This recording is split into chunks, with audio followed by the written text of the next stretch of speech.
याती अलन्नास ज़मानुन, हुज़ूर फरमाते हैं कि मेरी उम्मत पर, लोगों के ऊपर एक ज़माना ऐसा आएगा, ला युबालिल मरउ, इंसान सोचेगा नहीं, मा अखज़ मिन्हु, जिस चीज़ को हाथ में लेगा उस चीज़ के बारे में सोचेगा नहीं, अमिनल हलाले अमिनल हराम, कि जो मैंने हाथ में लिया है अपने लिए वो हलाल है कि हराम है, हलाल और हराम को सोचेगा नहीं और खाता रहेगा। तो हुज़ूर फरमाते उस वक्त उसके दिल से खौफे खुदा निकल जाएगा, नूरे ईमान चला जाएगा। जब नूरे ईमान चला जाएगा, खुदा का खौफ चला जाएगा, तो बड़ी सी बुराई करेगा, बड़ी बुराई करेगा और उसके दिल को एहसास तक नहीं होगा। ऐ लोगों, हलाल रोटी खाओ, किसी की दुकान न हड़को, किसी का मकान न हड़को, किसी से कर्जा लिया है तो कर्जा भी दे दो। अगर हड़प लिया तो समझ जाओ दुनिया भी बर्बाद, आखिरत भी बर्बाद। एक हदीस पाक में अली क़ाल क़ाल रसूलुल्लाह सल्लल्लाहु अलैहि वसल्लम, हज़रत अली शेर खुदा रज़ियल्लाहु ताला अन्हु से रवायत है, फरमाते कि अल्लाह के रसूल सल्लल्लाहु अलैहि वसल्लम ने इरशाद फरमाया, मम्माता,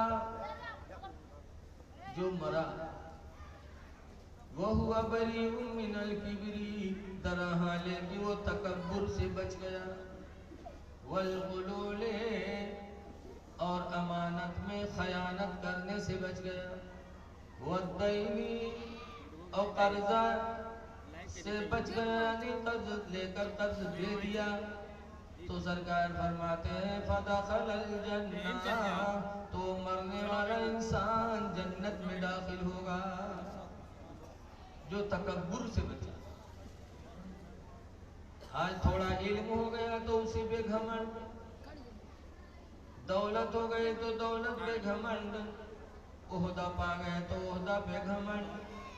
लेकिन ये लोग हजरत सैयदना अली शेर खुदा की जात देखो, हजरत अली शेर खुदा रज़ियल्लाहु अन्हु के एक लड़के हैं जिनका नाम है मोहम्मद बिन हनीफा, बस्ती की तरफ वो मंसूब हो, हनीफा में पैदा हुए, हनीफा एक बस्ती का नाम है, वहाँ पैदा हुए लड़के हैं हजरत अली के, लेकिन बिन की जगह पर, वल्दियत की जगह पर हनीफा से मशहूर हो गए। तो मोहम्मद बिन हनीफा एक दिन हजरत अली से पूछते हैं कि अब्बा, हुजूर सल्लल्लाहु अलैहि वसल्लम के बाद, नबियों के बाद सबसे बड़ा मर्तबा किसका है? तो कहा हजरत अबू बकर रज़ियल्लाहु अन्हु। कहा उनके बाद? कहा हजरत उमर फारूक आजम रज़ियल्लाहु अन्हु। कहा उनके बाद तो आपका मर्तबा सबसे बड़ा है। तो हजरत अली फरमाते नहीं, मैं तो आम मुसलमानों में से एक मुसलमान हूँ। हजरत अली की इनकिसारी देखो कि फरमाते हैं मैं आम मुसलमानों में से एक मुसलमान हूँ। ये इनकिसारी थी सहाबा की। ऐ लोगो, अल्लाह इल्म दे दे तो भी घमंड न करो, ओहदा दे दे तो भी घमंड न करो, तकब्बुर से बचो, वलगलूली, और घमंड से बचा। जबकि हजरत अली का दर्जा बहुत बड़ा है, इससे अंदाजा लगाओ कि हुजूर सल्लल्लाहु अलैहि वसल्लम मस्जिद नबवी में जाते थे, रहते थे, तो उसके अड़ोस पड़ोस के जितने मकान थे सब मकान वालों ने अपने अपने मकान में रोशनदान लगा लिया था, इसलिए कि हम घर में रहकर हुजूर को देखा करें। हुजूर की जियारत की नीयत से खिड़कियां लगा ली। कुछ दिन खिड़कियां लगी रही, उसके बाद हुजूर ने मना फरमा दिया कि अपनी अपनी खिड़कियों को बंद कर लिया जाए, तो सारी खिड़कियां बंद हो गई। तो हजरत अमीर हमजा रज़ियल्लाहु अन्हु हुजूर के चचा हाज़िर खिदमत हुए, कहने लगे अल्लाह के रसूल, मैं आपका सगा चचा हूँ, हमारी खिड़की बंद हो गई, और अली आपके चचा नहीं, आपके चचा के लड़के, उनकी खिड़की खुली है। तो हुजूर ने फरमाया चचा, अली की बात न करो, अली मिन्नी वाना मिनल अली, अली मुझसे है मैं अली से हूँ। ये मर्तबा हजरत अली का। लेकिन जब पूछा गया कि मर्तबा सबसे बड़ा हजरत उमर के बाद आपका है, तो फरमाते नहीं नहीं, मैं आम इंसानों में एक इंसान हूँ, आम मुसलमानों में एक मुसलमान हूँ। इसलिए लोगों, अल्लाह दे तो उसका शुक्र करो, अमानत में खयानत से बचो। आज एक खयानत ये भी होती है, आदमी सऊदी गया और सऊदी जाता है तो 2 दिन के लिए नहीं 2 साल के लिए आदमी जाता है, तो अपने पड़ोसी से कहता मेरे भाई मैं जा रहा हूँ, मेरे बच्चों का ध्यान रखना। वो तो बेचारा तुमसे कह के चला गया, गोया कि उसने अपने अहलो अयाल को तुम्हारी अमानत में रखी, वो चला गया। अब आप उसके बच्चों की खैरियत मालूम करने के लिए, देखभाल करने के लिए आप उसके घर में जाने लगे।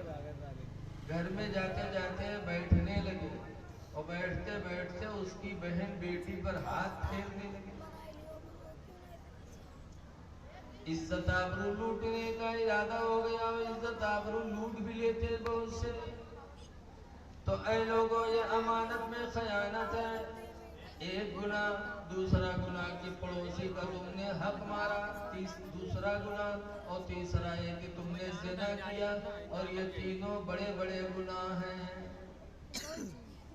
अमानत में खयानत करने से बचो। पड़ोसी की माँ बहन बेटी की इज्जत आबरू, अपनी माँ बहन बेटी की इज्जत आबरू सोचो। मदीने तैयबा में एक अंसारी जा रहे थे, रास्ते में एक औरत को 2-3 यहूदी छेड़ रहे थे। एक औरत आ रही थी, 2-3 यहूदी उस औरत की इज्जत आबरू लूटने के लिए बढ़े। अंसारी अकेला था, और वो औरत कोई अंसारी की करीबी नहीं थी, बल्कि एक औरत थी, कोई अजनबी औरत जा रही थी। 2-3 यहूदियों की नीयत गड़बड़ हुई, उसकी तरफ बढ़े, उसकी इज्जत आबरू लूटने के लिए अंसारी की निगाह पड़ गई। तो अंसारी जाकर उन यहूदियों से भिड़ गया। भाई कभी नहीं हो सकता जिंदे जान में किसी की माँ बहन बेटी की इज्जत आबरू नहीं जाने दूंगा। यहाँ तक कि वो अंसारी मुकाबिल में हो गया, उन तीनों से लड़ने लगा। लड़ते लड़ते मारपीट करते करते यहाँ तक कि वो अंसारी शहीद हो गए। उसी लड़ने भिड़ने में वो औरत को मौका मिल गया, वो औरत अपनी इज्जत आबरू बचा के चली। अरे हम मुसलमान हैं कि हम अपने पड़ोस की माँ बहन बेटियों की इज्जत आबरू की निगाहें उठाते हैं।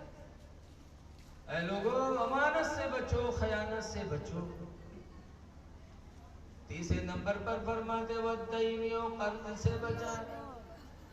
आज सूद पर पैसा मांगोगे तो मिल जाएगा, और कर्जा पर मांगोगे तो नहीं मिलेगा। क्यों?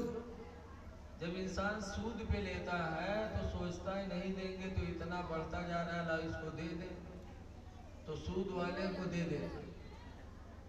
लेकिन कर्ज इसलिए नहीं देता कोई कि जिसका कर्जा आज ले लेते हैं लोग देते ही नहीं।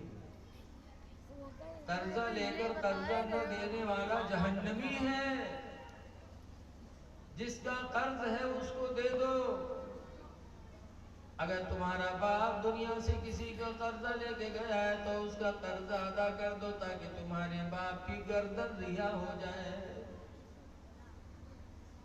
ये न कहो कि अब्बा जान, अब्बा लेकिन ना अब्बा जाने ना, तुम उनकी औलाद हो। एक नेक औलाद, बावफा औलाद की निशानी है कि अपने बाप को हर तरह से आखिरत में अज़ाब जहन्नम से बचाने की कोशिश करे। एक सहाबी है जिनका नाम हजरत जाबिर बिन अब्दुल्ला है। उनके अब्बा का इंतकाल हुआ अब्दुल्ला का, और उनके लड़के जाबिर थे। जब इंतकाल हुआ, दफनाए गए, तो लोग आए, कहने लगे जाबिर तुम्हारा अब्बा हमसे इतना कर्जा लिए थे। कुछ कहते तुम्हारे अब्बा हमसे इतना कर्जा लिए थे, कर्जा दो।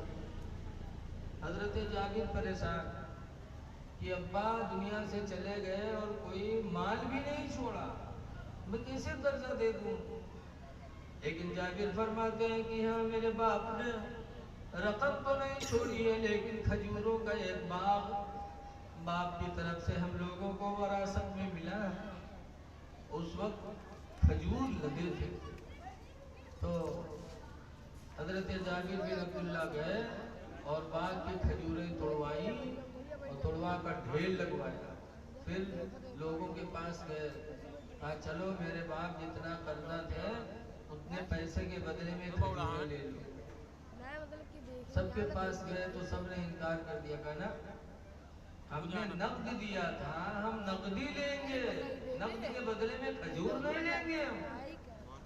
हजरत जाबिर के पास नकदी नहीं थी, तो हजरत जाबिर रज़ियल्लाहु ताला अन्हु हुजूर के पास गए और कहने लगे अल्लाह के रसूल मेरे बाप दुनिया से चले गए, इतना कर्जा लेके गए, माल नहीं छोड़ा, खजूरों की बाग छोड़ी है, खजूरें तोड़वा कर मैंने ढेर लगा दिया है। कर्ज वालों को मैंने बुलाया कि जितना मेरे बाप कर्जा थे उतना खजूर ले लो, लेकिन वो लोग कह रहे हैं नकदी दिया था, नकदी लेंगे, खजूरी नहीं। अल्लाह के रसूल मेरे बाप की गर्दन फंसी है, आप चलो उन लोगों से कह दो कि अपने कर्ज के बदले में खजूरें ले लें ताकि मेरे बाप की गर्दन कर्ज से रिहा हो जाए। आप कह दो। हुजूर सल्लल्लाहु अलैहि वसल्लम तशरीफ लाए जाबिर के घर और खजूरों के ढेर पे बैठ गए। उसके बाद सरकार ने फरमाया कहे मदीने के लोगों, जिनका जिनका कर्ज जाबिर के अब्बा पर है वो आए। सब आए। सरकार ने फरमाया जिसकी जितने रुपये हो अपने कर्ज के बदले में ढेर में से खजूरें भर ले। तो हुजूर का हुक्म कौन टाले। सब लोग आए, अपने अपने कर्जे की खजूरें भर ली। सारा कर्जा जाबिर के अब्बा का अदा हो गया और जाबिर फरमाते हैं कि खुदा की कसम मैंने देखा कि उन खजूरों के ढेर में कोई कमी नहीं है। ये मेरे नबी का मौजिज़ा भी साबित हुआ यहाँ, और ये भी साबित हुआ कि सहाबा ने अपने बाप के कर्ज को अदा किया है और वही मुसलमान जन्नत में जाएगा जो नबी और नबी के सहाबा के रास्ते पे चले। इसलिए लोगों, किसी का कर्ज लिए हो तो कर्ज दे दो। यकीन जानो कब्र बड़ी अंधेरी कोठरी है, बहुत अंधेरी कोठरी। लेकिन आज हम लोगों के दिल बहुत ढीठ हो गए, डरते नहीं है। जैसे कि बताते हैं कि एक बुढ़वा रहा, बुढ़वा बीमार हुआ तो उगे लड़का का घेर घाल के बैठे, अब्बा ही बात अब्बा वो बात। तो बुढ़वा कहते भैया रे तुम बच न पाइए, अब हम मर जाए। तो लड़का कहीं तब अब्बा। तो बुढ़वा कहते भैया जो हम मर जाए ना तो हमरे कफन में पुरान कपड़ा लगाया, नवा कपड़ा न दी। लड़का कहीं यूँ कहाँ वैसे कहते अब्बा कि तुम हमरे लिए घर बनवाए, जमीन खरीदो, दुकान बनवाए, तो कहे हम मर जाओ तो हम लोग कफन पुरान कपड़ा दी। गाँव वाले कहा कहीं अब्बा। तो बुढ़वा कहा था गाँव वाले चक्कर में पड़ के कम का फंसाए दे रहे तुम लोग। कहीं का है कहीं पुरान कपड़ा में लपेट के रखे हो ताकि मुनकर नकी जब हिसाब ले आइए देखिए कफन पुरान तो नहीं है, ये तो बहुत पहले मर चुका है, का छोड़ के हिसाब होगा तो छोड़ छाड़ चले जाइए और नवा कपड़ा में लपेट के रखिए तो जुड़ते जुड़ जाइए कि न जुटी है रे। ऐसे ऐसे दलाल बुढ़वा पड़े हैं कि जिंदगी भर तो दलाली कर भाई, इन्हें मरक बादों सोचते थे कि कब्रों में दलाली के लिए निकल गए। लेकिन है लोगों, अल्लाह की पकड़ बहुत सख्त है। कुरान फरमाता इन्ना बतश रब्बिका लशदीद, बेशक तुम्हारे रब की पकड़ अलबत्ता बहुत सख्त है, कोई बचेगा नहीं। इसीलिए आला हजरत इमाम अहले सुन्नत कब्र को याद करके नबी की बारगाह में दुआई करते हैं, या रसूल अल्लाह खड़े हैं मुनकर नकीर सर पर, न कोई हामी न कोई यावर। खड़े मुनकर नकीर सर पर, न कोई हामी न कोई यावर। अब बता दो आकर मेरे पैगंबर के सख्त मुश्किल जवाब में है। इसलिए लोगों कब्र से डरो, मैं एक बात कहना चाहता हूँ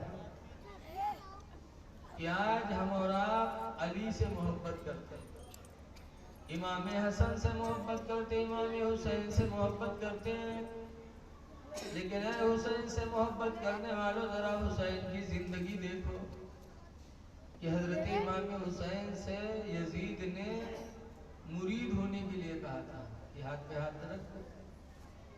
यजीद कोई काफिर नहीं था, ना मुशरिक था ना काफिर था। इमाम हुसैन से मुरीद होने के लिए कहा था, लेकिन इमाम हुसैन यजीद के हाथ पे हाथ नहीं रखे।